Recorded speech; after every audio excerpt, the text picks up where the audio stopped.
I had to restart this chapter one more time. If I had to restart this chapter one more time due to inconvenience, I'm going to fucking lose it. Chapter 8, Night Magic.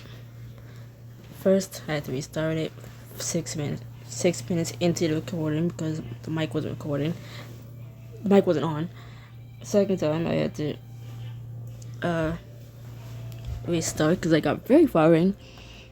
It was recording, got very far in, then just decided to stop randomly, and here we are now. Yay. You and your friends scoured the library for weeks, but find nothing on the shadow monsters. What's more, you haven't seen your reflection again. On the bright side, you completed Spellwork 1A, and are ready to start your specialized Sunat training with Professor Swan. You trek up the dome building above the main grounds, groaning as you quickly run out of breath. I should have just given myself those extra 5 minutes in bed. Why am I so exhausted today? Footsteps echo up the steps behind you. You turn to see Professor Swan taking the stairs 2 at a time, waving one hand exaggeratedly. Sorry, Elijah.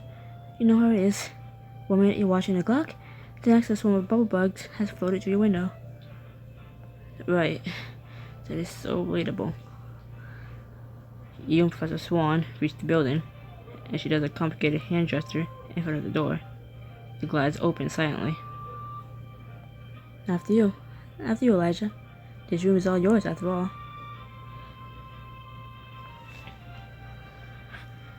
You step inside and immediately shield your eyes from the sunlight flooding the room, bathing everything in the clearest, brightest light. The smell of the morning sun is so invigorating, don't you think? I'd be more invigorated by the smell of coffee, if you have some.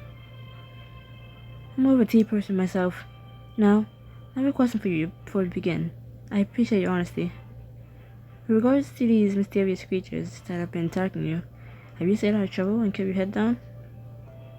You think back on the endless research you and your friends have been doing in the library and considered telling Professor Swan the truth. Honestly, not entirely. Swan gives you a panicked look.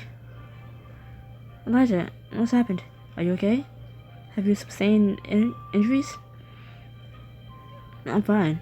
I haven't gone looking for any more monsters. I've just been looking for more information on them in the library. I don't think the librarians noticed. Professor Swan sighs. I appreciate your honesty, Elijah. Though I worry that you're drawing unnecessary attention to the subject of your research. But we'll continue that conversation later. No use dwelling on gloomy thoughts when we're surrounded by so much sun. She puts her hands on her hips and addresses you seriously. Now, you and I are here today because atonement lends them special abilities. Being a sun app predisposes you toward prescience, which means that you innately have a certain degree of foresight about what's to come. So I can tell the future? No, not exactly. Prescience is more of having a feeling that something's gonna happen. A gut feeling, if you will. So you're saying I can gut feel the future? Professor Swan gives a little shrug, lips quirking up in a smile. It's a muddy science, but fascinating. The degree of prescience attainable by each sonat depends on your latent potential, of course. Well, I got some good news for you. According to Professor Contos, I got an ale tanker's worth of magical potential. Professor Swan claps her hands together in excitement. Wonderful. I never trained a sunat before. Can't wait to see how powerful you are, and prescience is the perfect place to start. She takes a breath to calm herself before explaining it in a little more detail.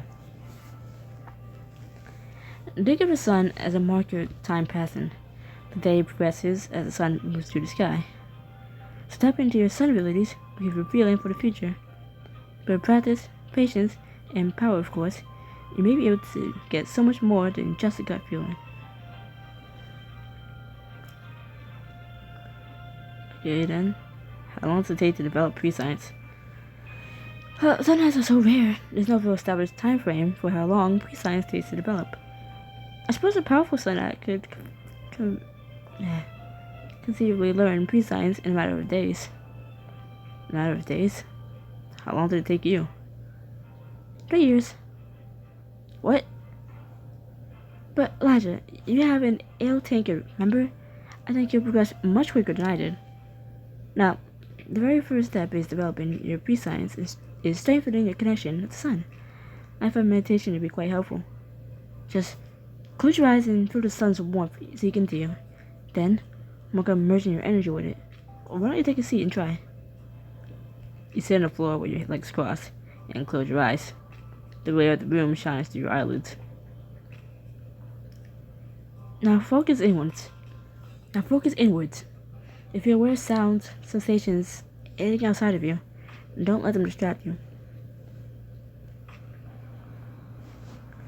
You're taking a long, slow breath. Focus on the tint at the back of your eyelids and the cool feeling of the air enter your nostrils. This is actually kind of nice. A pleasant heat fills your chest, like you've been running, only you don't feel tired or winded. Elijah, look out, it's storming.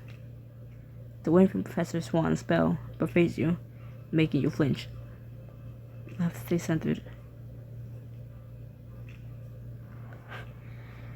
Let the wind blow itself out.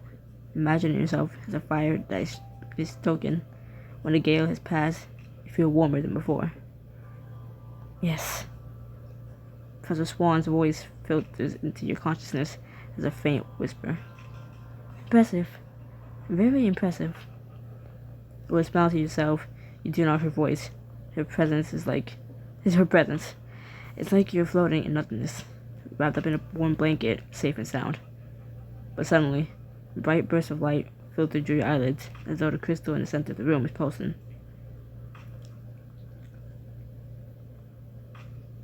You feel the light hanging around you, like it's trying to force itself through your skin and overpower you. I can do this. Open the sunlight on your skin. You feel it sinking in and warming you further. And feel responding light start glowing from deep inside you. Oh, I think I have it. Your ears rush and a tingle runs down your arms and legs. Oh my. Your eyes shoot open, and for a moment, you can't see anything. Holy, I'm glowing. You lose your focus, and a prickly feeling resides, taking a glow with it. For a moment, dread swirls in your gut, but it disappears so quickly, you wonder if you imagined it. Was that supposed to happen? Professor Swan nods, mouth hanging open. I never expected, not in your very first try. Eliza, you just connected profoundly with the power of the sun. This is beyond anything I imagined. I felt so warm. I'm gonna really like science. After practicing for a little while longer, Professor Swan checks her watch. Thank you, Elijah. That's enough. We can finish up for today. You get to your feet with a groan, stretching out your stiff limbs. I sense much potential in you, but remember, anybody who gets anywhere in life puts in that extra bit of work. You're giving me homework, aren't you? Think of it as independent study, and think of how future Elijah, who has full mastery of his pre-science, will thank you. I'd like for you to continue your meditation regularly. Begin by trying to foretell simple things, like what you're going to eat for an upcoming meal. You think about your reflection and how your pre-science might help you learn more about him. Professor Swan tilts her head when you remain silent for a while. Elijah, is there more you haven't told me? You don't have to face things alone. She smiles warmly at you, and you realize, without any doubt, that you trust her to help you. Professor, there's more going on than just those shadow creatures. You tell Professor Swan about your reflections and appearances so far. Her eyes go wide. Oh my. Oh my. I should. Oh my goodness. Oh dear. She rushes out the room, I'll leave you alone in the brilliant sunlight. See you later, Professor. Well, she got that covered. I guess I can meditate some more. See if I can learn something about my reflection or those shadows. Now's your chance to hone your presence. To hone your pre-science, which will give you a clue about your mysterious foes and unlock a bonus scene later in the chapter.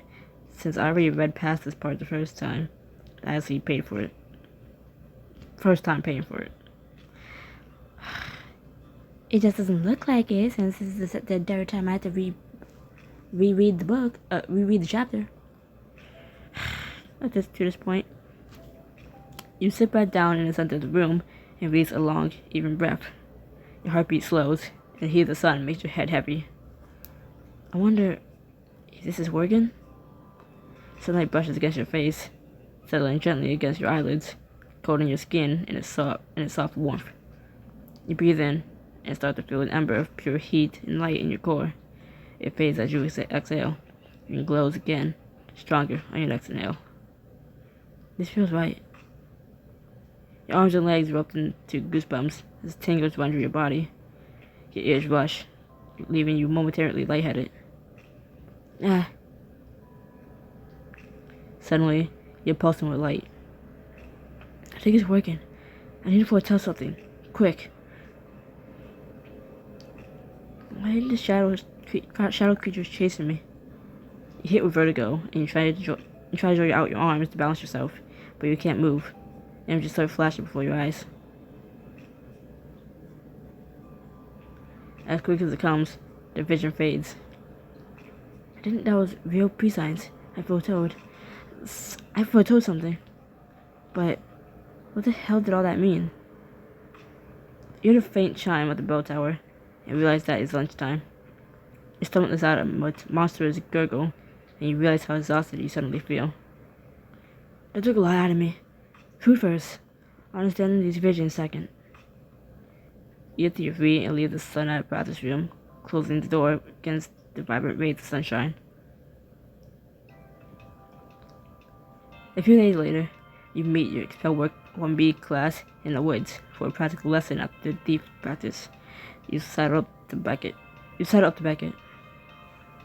Beckett, have you found anything else out in the library recently?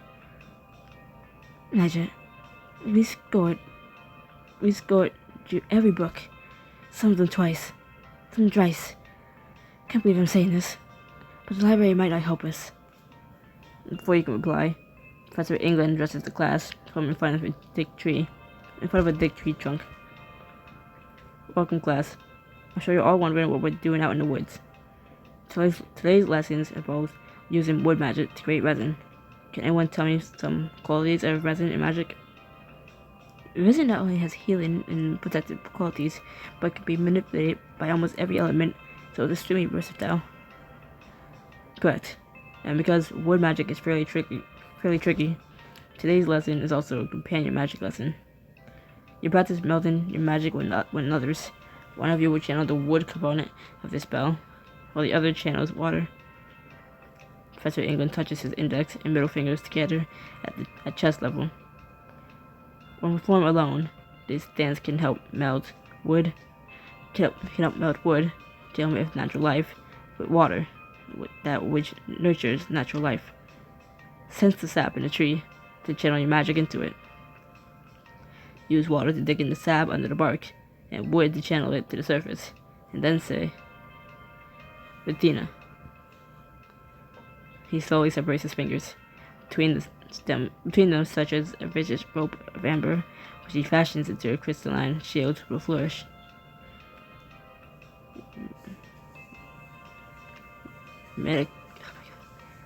Medicinal to decorative, defensive to offensive. Resin is an extremely valuable substance to have magical mastery over. Now, select your partners and get to work. Feel free to practice with your familiars if you like.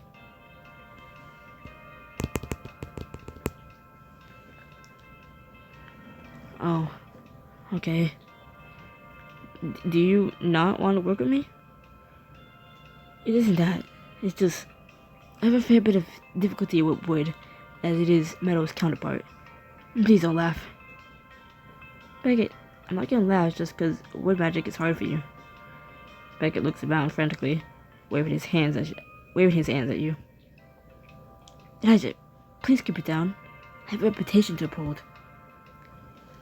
Really? You're cute when you're flustered. Cute? Yeah. Your cheeks get all red and you do this pouty thing with your mouth. Totally gives me butterflies. Please quit it with the teasing, Elijah. There's only so much of your foolishness I can handle first thing in the morning. There, you're doing it right now. Beckett fights to look stern, but a smile spreads across his face. You were absolutely ridiculous. Let's chat in that corner, please, Elijah and Beckett. Focus on finding each other's magical energy. I'll do my best with wood, and you take water. Sound good, Beckett? Very well. Let us attempt this, at least. You extend your awareness toward Beckett, trying to sense his magical aura.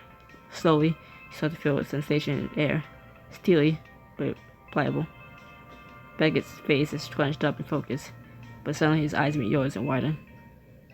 I can feel it. Your energy is so warm. And yours has a distinct metallic edge. Now, let's get some resin out of this tree. Both turn to the tree beside you. As you work your wood magic into it, you feel Beckett's water magic melting further into yours. You feel Beckett's water magic melting further with yours.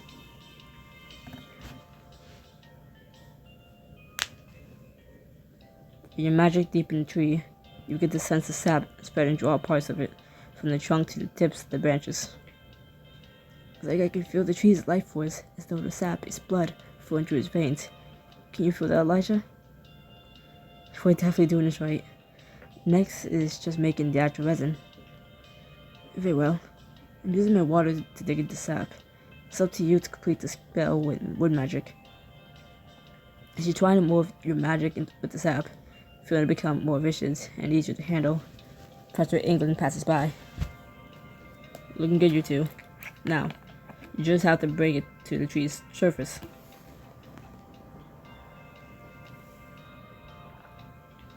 You're able to direct the thick sap through the bark. An amber-colored bubble emerges from a crack in the trunk and pops. Wonderful work. One more step left. With the forces of wood and water held together, you let out a breath and uttered the incantation. Rathina. Rathina. A fine trickle of sap dribbles through a crack in the bark and starts to drip down the trunk, crystallizing on the way down. Fantastic work, you two. You're the first to have succeeded. You turn toward Beckett and raise your hand for a high five. I can't believe how easy that was. Our magical energies are totally compatible. After a moment's hesitation, Beckett gently presses his palm into yours. Companion magic sure is something. That must be the quickest I've ever learned a spell. Your vision suddenly goes hazy, and you sway on the spot, catching yourself on a nearby tree. Elijah, what just happened? I don't know. I feel fine now. It must have been a rebound from casting such an advanced spell. I used to suffer dizzy spells when I was still an novice. Don't worry. The more you practice, the less you'll be affected by performing high-level magic. Right. I sure hope so.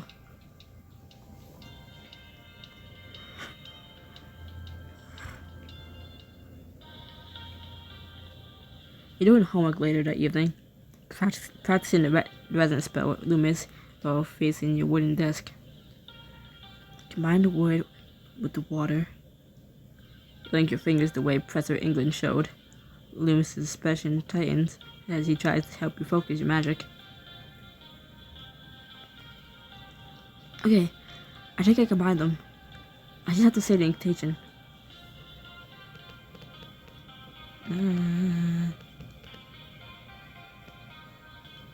Rathina. You pull your fingers apart. You feel a tread-like tendril of resin between them. Resin, not risen, dumbass. Yes, Loomis, we got it. A wave of dizziness washes over you, and resin turns to water, which falls to the floor. Not this again. The bedroom door bursts open, making Loomis jump. Ch8 hurries inside, a shopping bag dangling from her arm. Please knock. Clear out your schedule for tonight, Elijah. You got a date with the deep dark forest, and we can't miss it. Come again? But like, calmer this time? Ch8 grins at you, a wild gleam in her eyes. I was just in Penn Square, where I ran into Griffin, who told me the rave and the woods tonight to celebrate the December solstice. It's super exclusive, as in underclassmen not invited, but if we can find the rave on our own, we can get in like he did last year. You want to trample through the forest in the middle of the night for a rave we might not even find? What's with that glass half empty outlook? Is that already on board? And I waited a smutty pants outside the library and got him to promise to come along too. In that case, we'll find it for sure. And the party sounds fun after all the study I've been doing. With a delighted squeal, Ch8 hefts the shopping bag onto your desk and begins digging through it, trying to do a French accent for her, but I can't do it like in a higher pitch. As funny as I was, I made the pit stop amazing to you and found you the perfect look for tonight. She pulls out a gleaming outfit, the fabric shifting through her hands as though it's made of starlight. You beat the duck of the entire school in this. Yeah.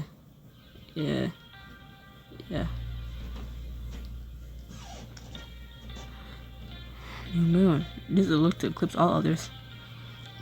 Ch8 whistles, and you look down at yourself with a grin.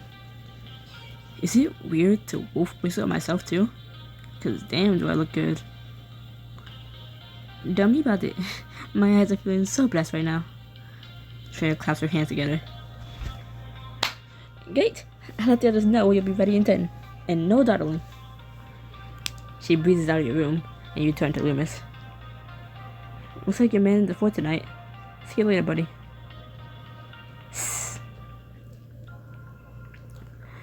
A little while later, you, Ch8, Baguette, and Zaf are searching through the woods for the upperclassmen's rave. I'd like it to be known that I would not trip around all night long where I could be studying. Baguette, I had to be the judgmental one, but like, what did you do as a kid? Hang on, Baguette, you can study like the trees and bugs and stuff. Misfits, shush. You won't be able to hear the party over your bickering. Don't worry, guys. I've been working on my pre-science, and I think I can get a feel for what a party is. You come to a stop and take a deep breath, focusing inwards to search out the glow of your sun magic. You feel it begin to flow outwards, as though it's guiding your way to something. You have the urge to follow and get the briefest vision. But as magic seeps out of you, you feel your strength waning. Elijah, you okay? Totally fine. The rave's that way. You point toward a patch of trees, and your friends take off with renewed enthusiasm. You follow behind, rubbing your temples against the fresh wave of fatigue washing over you. What's happening to me?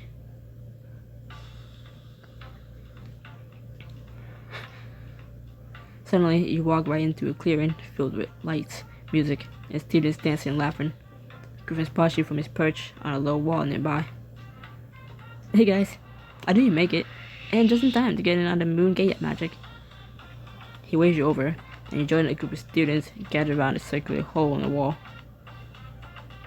I'm guessing that's the moon gate, but what does it do? Each year at the winter solstice, if you have enough magical energy gathered around, it'll take you back to your past. The catch is that you don't know when you'll be taken back to, and it won't affect your present. But it's fun to relive things differently. Legitimate moon gates are extremely rare. They only work if they're built by Fae. A man-made moon gate is nothing more than decoration. You look toward the circular archway, which swirls with magical energy as the student walks away from it, looking excited by what they saw. And if you want to give it a go? I do. You step in front of the moon gate and stare into its swirling depths. Suddenly, it sucks you in. Rushing water yanks you forward, forcing you to squeeze your eyes shut against the current. After just a few seconds, you feel yourself being launched out of the water. You land on something hard and slowly open your eyes.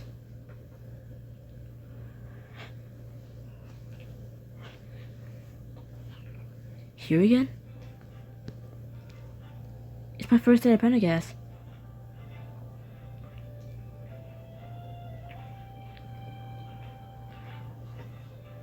With a whoop, you tumble head over heels over the grass. I'd never been so stoked for the start of school. Are you having some sort of episode? Should I call the nurse?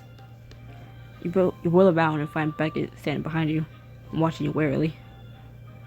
Beckett! Wow, this is already different from last time. Beckett stumbles back. Who are you? How do you know my name? And what in the world are you wearing? Intruders shouldn't be able to break through the wards, but perhaps the lake is a weak spot. Have you know, I'm a highly proficient metal act. He raises his hand, magical energy crackling in his palms. I'm not an intruder. I know about you because of your astounding academic reputation. Beckett lowers his hands with a gloating smile. Ha, yes, that makes sense. I suppose someone like you would know about someone as intelligent as me. I'm not sure how you managed to end up so far, of course. I don't think anyone's ever come through the lake before. About that, you're just as cute as last time. Beckett immediately turns scarlet. Cute? What do you... Hold on. Last time? He looks at you closely, brow creasing. Where did you say you come from? Where did you say you came from? I... didn't?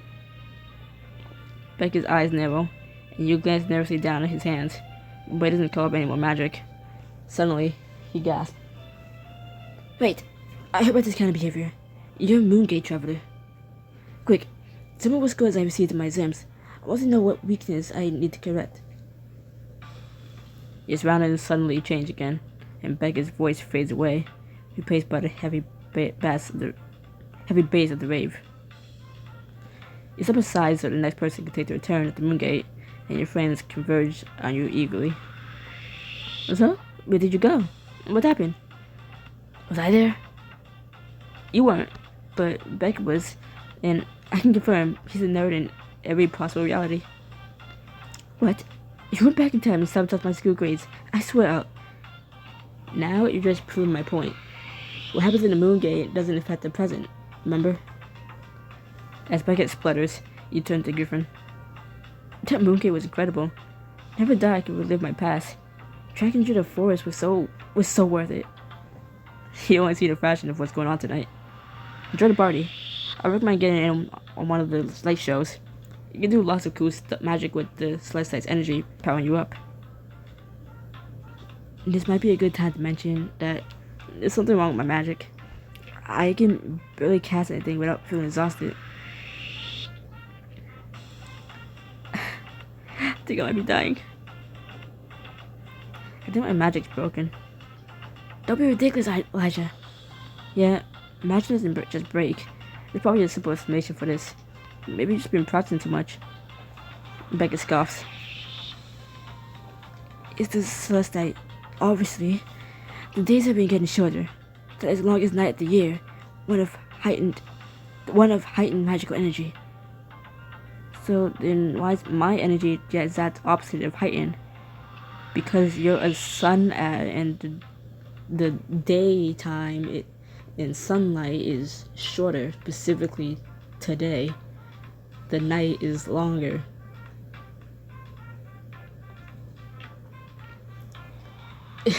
You have less energy today, specifically on a soul site, because it's the longest night ever. Longest night so far. You are a sun at who feeds off of the sun's energy. There was less sun energy today. That's why, like, in the start of this chapter, he's saying he's exhausted. You have less sunlight less daytime, less energy. Anyways, because you must also deal with the drain of the night upon your sun powers. Basically, it sucks to be a sun at night. Dang. So everyone gets the power up except Elijah? That's rough, man. Oh, come on. You still need Magick to have fun at the party. Think about the party you went to before you even knew you were interned. No Magick at a solstice rave? Where are you, tuneless? You turn to see two upperclassmen that you recognize from Thief Trials. It's not that big of a deal, is it? Tonight's about celebrating the natural energy all around us. Just feeling is enough. The other girl snorts, looking up and down. I'll admit you know how to dress for the occasion, but appearances are only half the bill. A solstice rave is about contributing to the magic, not just standing around and leeching off everybody else's. How about you back off? Nobody asked for your opinion. Don't worry, Ch8. My gas can be off, but at least I brought this along. You reach into a pocket and take out a small crystal vial. A few ounces of golden liquid swirl inside. You grin at the upperclassman. Jan, what am I supposed to be looking at exactly? What about daydream potion stuff? I might have kept a little for later. Ooh, Elijah, you're bad. You stole. From class. But did they steal if he made it himself? Experts say no. And by experts, I mean me. The upperclassman raises her eyebrows, looking intrigued. Daydream potion, huh? And what's the proof that's the real thing? First years are notorious for watching their first batch of daydream potions.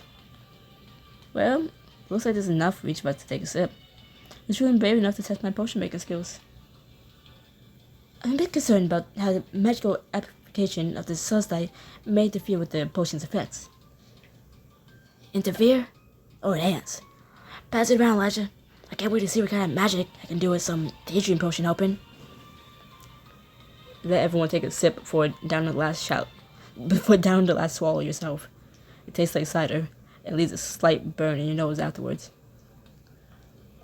Almost immediately, your head spins and the world tilts and blurs strangely around you. You're drawn with magical energy. So far, this right here is the furthest I gotten into reading this chapter. I didn't even get to this part because the recording decided to stop. So, yay. Progression. Okay, I feel that amplification thing you were talking about, Beckett. I think I can do all the magic in the world. I don't need to cast a tribute blur. I'm already seeing it. Well, if you cast so many bubbles, you focus on summoning the power of water, then spin around in a circle. Whew. Look at all of them. Bubbles fly out of your outstretched arms, balloon into enormous sizes. They're filled with glitter. They're filled with glitter. Look at that. Ch8 slashes her hand juice overhead, and silver glitter rains down over all of you. Ouch! The sun's got into my eyes. Other partygoers notice the bubbles and start popping them, whooping and cheering as bursts of glitter, like starlight, shoot out from them.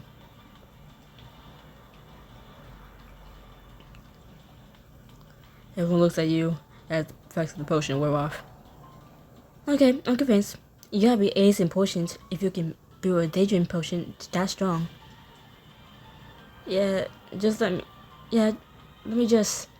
You try to cast the spell again, but nothing happens, and a wave of fatigue washes over you. I guess the sip doesn't last long. And back to square one. Well, try not to get in anyone else's... And we're back to square one. Well, try not to get in anyone's way for the rest of the night. She flips her hair over her shoulder and strides away. Sorry about her. She can be a little tense about everything. That's an understatement. I know a sun spell that can help you out with your magic. It lets you temporarily turbocharge your magical core and cast a solar flare. It's an upper dev spell, but being a sun hat, you should get the hang of it easy.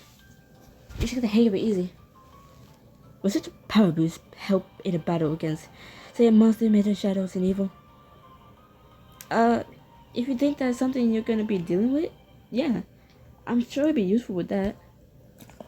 Hey, that sounds like just what you need, Elijah. Meanwhile, that table sounds like a great idea for me. You know that. Good luck with the magic boosting, Elijah. Tell me all about your lesson later.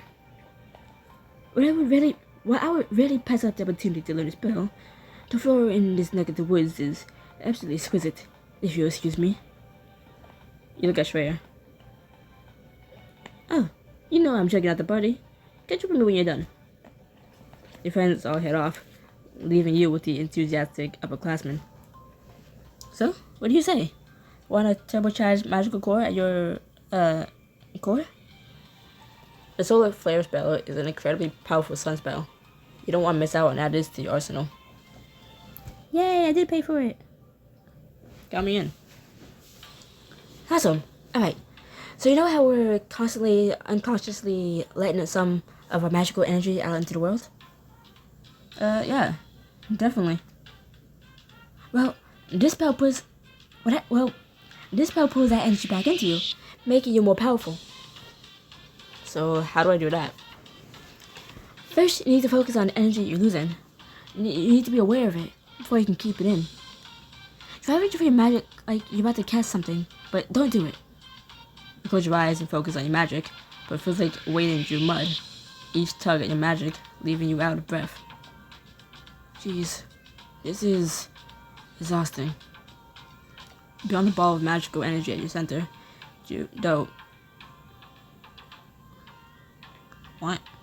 Beyond the ball of magical energy at your center, though, you notice some of your magic humming in the air around you. You feel that? Now you have to suck it back inside of you. Imagine you're swimming and you need to take a really deep breath before you dive under. You take a breath and imagine your whirlpool sucking the energy in. All at once, magic comes jolting back into you with a burst of light. Whoa. Yeah, just like that. You did it.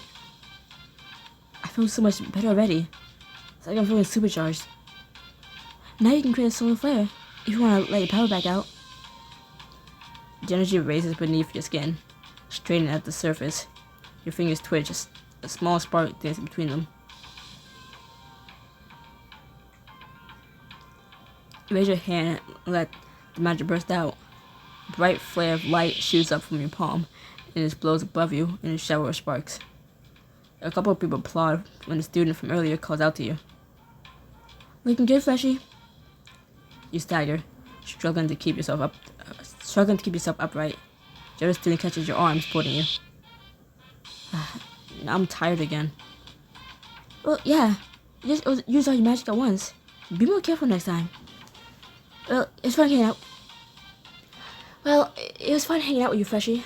But now, if you don't mind, I see some potions with my name on them. She gives you a nod before disappearing into the party's crowd.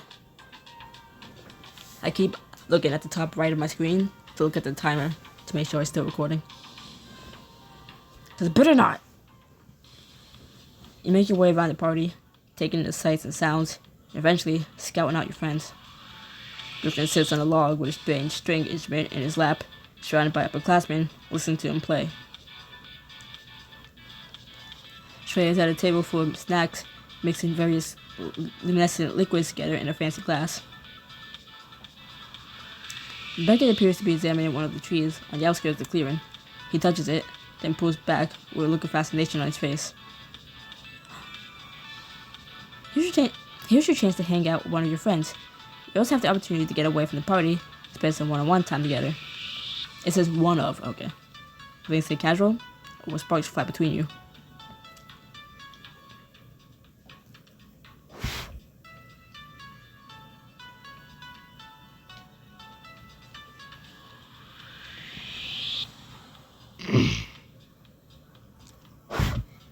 It was showing all of them.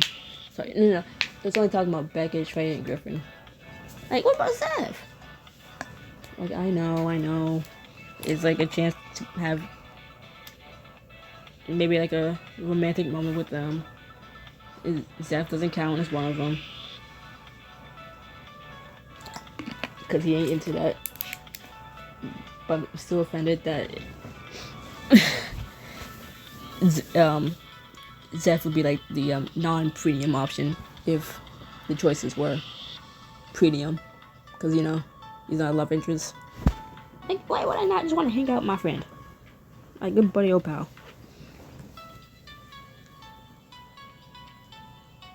Oh, I don't think I showed it when I started the first chapter. You can choose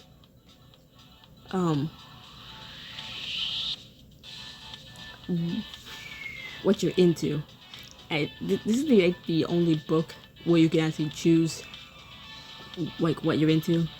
It's like, are you into man? Are you into woman? Are you into both? Or are you into none? It's this is like the first and probably like the only book that does that, has done that. Like, oh, you have the option to be a romantic. That's cool. And also, Zeph, as far as I know and how much stories I read, is the only person I know who is asexual and romantic. This book was a lot of firsts. This book was like some first. It's like, oh, okay. The customization, it was like some first with that. Like, okay, cool. There could be others like that. I just wouldn't know because I probably don't care to read them. I'm gonna shut up and go back to reading. And stop commentating. He approached Beckett, whose tune goes in his examination of the tree, to notice you. Hey, Beckett, see, you found some of that exquisite flora you were talking about. He jumps and spins around, but breaks into a excited smile when he sees you. Oh, good, it's you. I thought there might be another upperclassman come to ask for more of your daydream potion. Come take a closer look. This is truly a rare find. You step up beside him and peer at a thick layer of black fuzz on a tree trunk. Is that mold? It kind of looks like someone stapled a really dirty shag carpet to the tree. Those are the distinguishing features of midnight moss. It doesn't hurt to eat moss at all, so it rarely grows this expansively. I wonder if this light's energy is to thank for the quantity of moss on these trees. Midnight moss? Huh? What does it do? It can be ground into a salve to help heal... Salve to help heal minor cuts and scrapes, and it's especially effective in dulling the pain for a bitten tongue. Does it stain your tongue pitch black for a while afterwards? Your entire mouth, teeth included, for up to 3 days. Not that I tried it or anything. He chuckles to himself. Apologies, I'm getting a little carried away. I've always been fascinated by magical varieties of flora. I can tell. Few people would ditch a party to examine plants. I thought you'd remind of how utterly uncool I am. Relax. It's not uncool to like moss and like knowledge stuff and like gosh. It isn't uncool to like moss and knowledge and stuff like that. It's actually very attractive. It is. How? Like, you're smart, and that's attractive to me. You have a nice brain. I failed to follow. I'm trying to flirt with you, Beckett. Beckett grins smugly. I'm well aware. However, I think your technique could use some work. Okay, well, maybe you can teach me sometimes, since you're so good at everything. Beckett's gaze catches on something through the trees, and he gasps. Oh, I had no idea there was a pond nearby. There's bound to be more flora around its banks. He starts to head out of the clearing, but stops to turn back to you and smile brilliantly. Would you like to join me, Elijah? I'd love to share my findings with you. Discover what else the forest has to offer, and spend some magical moments with Beckett. I'd love to. I think I know where this goes, but I'm gonna shut up. You follow at a slower pace as Beckett bounds through the trees. When you arrive at the pond, he's staring fixedly at something on the forest floor. Oh, you found something? Who you have there? Yeah, I know where this is going. Beckett glances over his shoulder at you, and his eyes widen. He whirls around, his hands raised in front of him. Stop right there. Don't even think of taking another step. Before you can react, Beckett crosses swiftly to you, then drops down on one knee. Are you proposing to me? Ignoring you, Beckett carefully scoops up a blossom at your feet before standing. Apologies for my brusqueness. I wanted to ensure that you didn't step on this. Aw, I thought you were proposing. Beckett holds the flower out, picks up his hands with yours, holding a blossom between the two of you. Wait, so you are proposing? It glows in the moonlight, pearlescent streaks running through the petals. Smiling softly, Beckett takes the flower back, letting go of your hands. It's beautiful. Is it for me? Beckett notes his eyes at you, frowning. Is it for... You wink. Realization dawns on Beckett, and he blushes furiously. Don't be absurd. If I were to give some flowers, I would offer them a proper... If I were to give someone flowers, I would offer them a proper bouquet of roses, not a straight blossom found on the floor. So, in this thought experiment, who will be the lucky recipient of said roses? I've never been offered flowers before. But hey, who says guys can't get a cool bunch of roses? Not gonna lie, I'd be flattered. My voice peaked there. Like, peaked a little bit, but I feel like that went well with the sentence. So it was a good timing. Beckett averts his eyes, pretending to examine the flower more closely. If I'm being perfectly frank, this flower is more than equal to a dozen roses. It's a cultivar rarely seen in these parts, with a variety of magical properties range from divination to settling an upset stomach. It seems pretty cool. I feel like some of these words are made up, and I hate it. Pretty cool? That's it? I'm new to all this, Beckett. And don't you ever just stop and smell the flowers? Beckett shoots you a puzzled look. Why would I do that? My hobbies don't include encouraging spring allergies. I mean, why don't you just enjoy all this instead of analyzing it to death? I am enjoying it. I believe that having a deep understanding of the world around you is the best way to fully appreciate it. You'll find that my way of doing things is usually the right way. I bet by the end of the night, you'll admit that I'm right about something. Very well. Challenge accepted. I expect to win, of course. You choke. You step closer to Beckett with a grin. He raises his eyebrows, intrigued. You're only so sure you'll win because you aren't used to people challenging you. Beckett steps forward as well, lifting his chin proudly, a smirk on his lips. Standing so close to him, you notice a few freckles scattered over his face.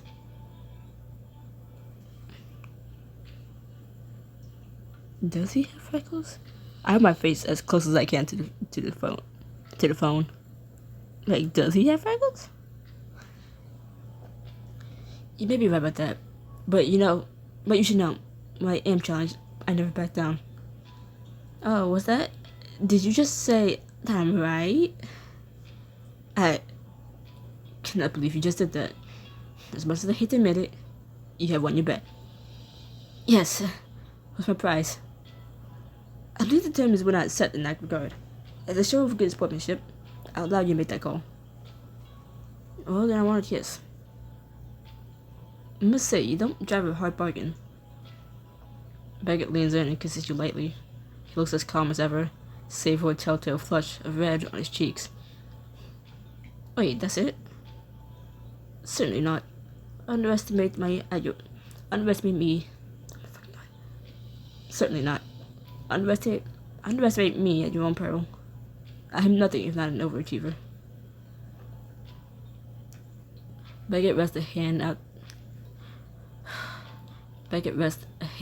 the nape of your neck, pulling you back in for a long, lingering kiss. You lose yourself in the feeling of his mouth and yours. His touch sending shivers through you. When he pulls away, he flashes you a smug grin. I hope that my technique was satisfactory. You sound like you want more. Beckett chuckles, his gaze dropping to your lips. I would like a lot more. He meets your eyes again, his dark with desire. You both start leaning back in toward each other. A lot more of all of you, Elijah. His lips meet around you fervently, with a passion that sends heat lacing through you. You gasp, looping your arms around his neck as he presses closer. Beckett's voice is rough when he finally speaks. If every loss was like this, I might take a liking to losing. Are you saying that my kissing is literally that life-changing?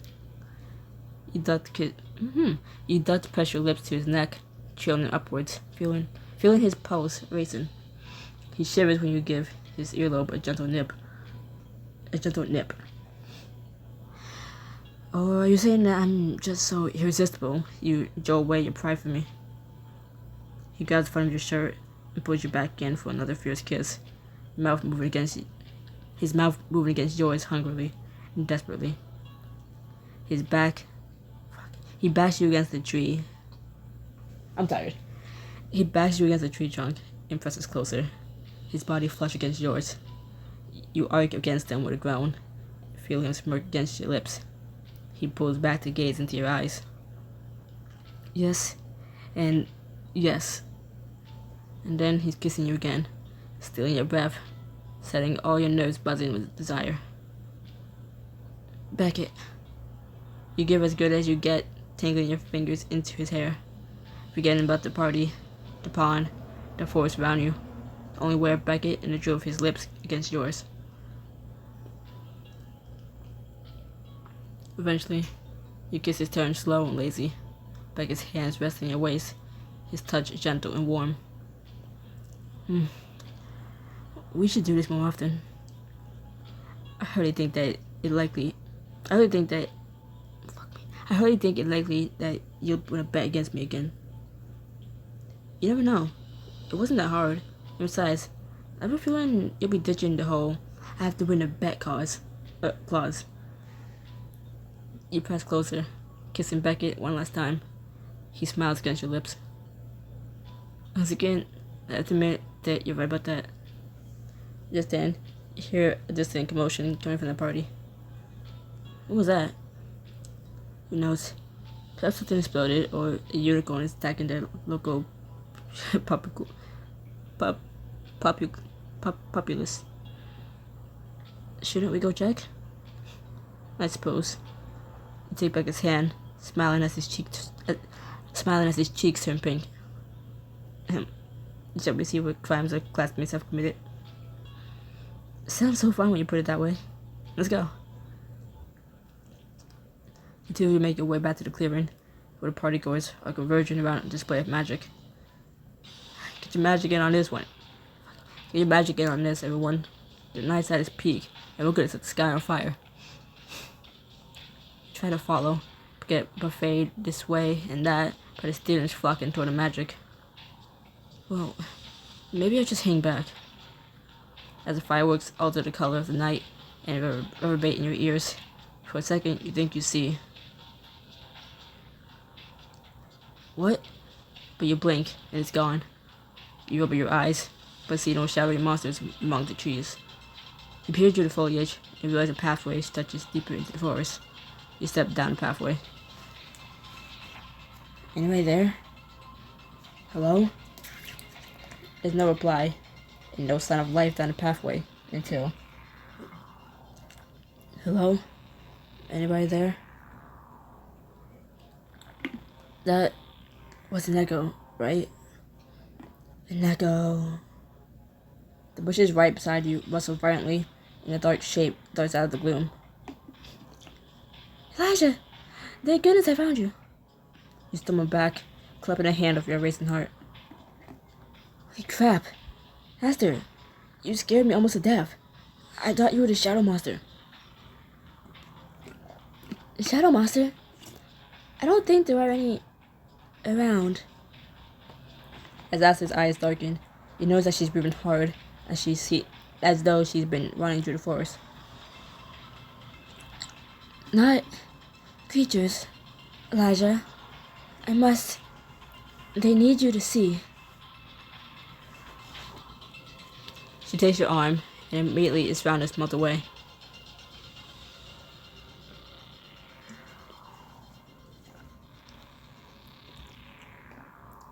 You stumble dizzy as the forest resolidifies around you. Whoa, Aster, did you just take me into your branching? I can think of no better way. I believe the trees want you to take that strange stone to Professor Kantos. I can tell it's extremely important. I urge you to see him as soon as you can. Oh, okay, bye.